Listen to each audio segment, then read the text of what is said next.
This must feel wild at the Ivors when you think of starting in that garden shed of yours. Yeah, big time, especially after spending basically a year and a half in an office about this size and then coming here. It's a weird vibe. It's a weird vibe, but I like it. Yeah. But what a journey! Like, what do the Ivors mean to you as a songwriter?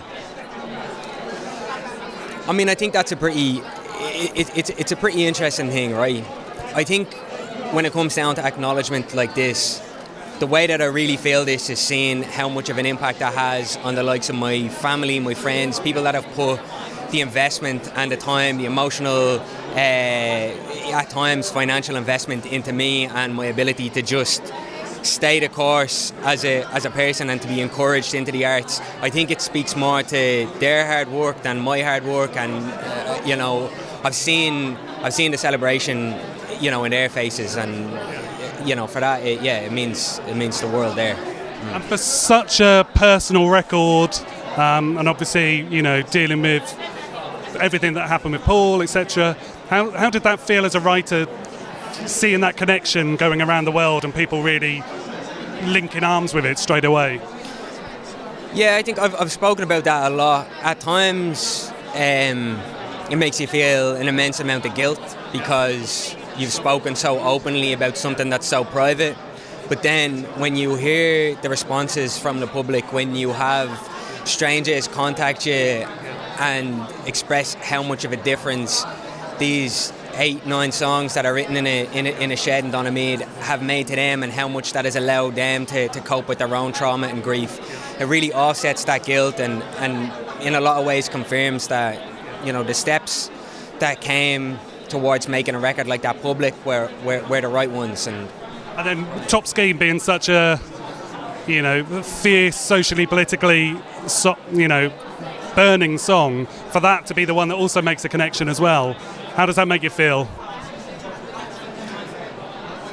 Yeah, strange. It was even weird right at the start when the lads started talking to me about this record and they're saying, like, maybe we want to hear this song on radio, and I'm thinking, it's an aggressive protest song, and it seems so strange to have that sort of public acknowledgement of it or public celebration of it, because I think it's so visceral and it came from such a place of despair and anger. To have public celebration of that seems just so odd, and yeah, like I'm touched by that. I think in a lot of ways it makes me feel maybe further inspired, and also, I don't know, man, just like a bit more socially motivated or something, knowing that there's people that also feel some sort of connection with that sort of sheer anger. To have a song that deals with that sort of topic and then to walk down and get photos taken and all, there's definitely a weird there's a weird clash going on there that I haven't quite wrapped and made peace with in my mind yet, but yeah, it's I'm glad that there's acknowledgement of such anger in a protest song like that. And then in the next month or so, you're over here, you're going to be playing these songs live, finally. I know you've done a couple of streams and stuff like that. How's that going to be to play them in front of a crowd? So I thought my very first show was going to be in Dublin, and then because of lockdown restrictions it's been moved out, so my first show is going to be in the UK, it'll be in Glasgow, and actually feels like there's something really nice and special about that, especially because there's going to be such a travelling cohort of people from my hometown coming out to those shows. Really, I feel a sense of indifference at the moment because it seems so far away, despite the fact that it's only a matter of weeks. But in the process of preparing for it, revisiting the songs, rewriting the songs for a live atmosphere, it's kind of re-inspired me to write new music, and that's, like, I can't speak highly enough of that after such a restrictive year, being stuck inside, no inspiration, no influence, to find some sort of fire again. I'm glad, very, very glad of that. And last question, does getting a nomination like today, does that give you the confidence to go, right, I'm going to do this again, or does it put pressure on? How do you feel at the moment, or are you not thinking that yet? I don't think I am thinking about it. Truly and honestly, I know that for the first 27 years of my life, since I picked up an instrument, I was writing music, I was making art, I was making drawings, and none of that had a public facing, a trend to it. I would just be doing that anyway.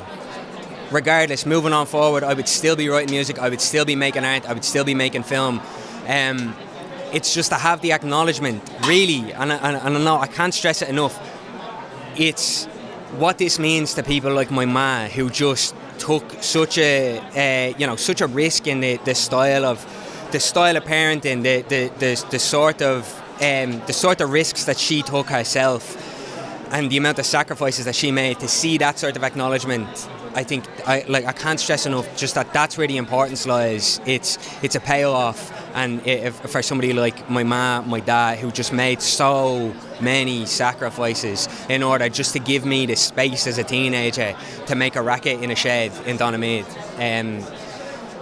That's the beauty of it. It really is. It really is. Thank you. Rooting for you today. Good luck. Have a good day. Yeah, appreciate it. Thanks, Jay. Cheers.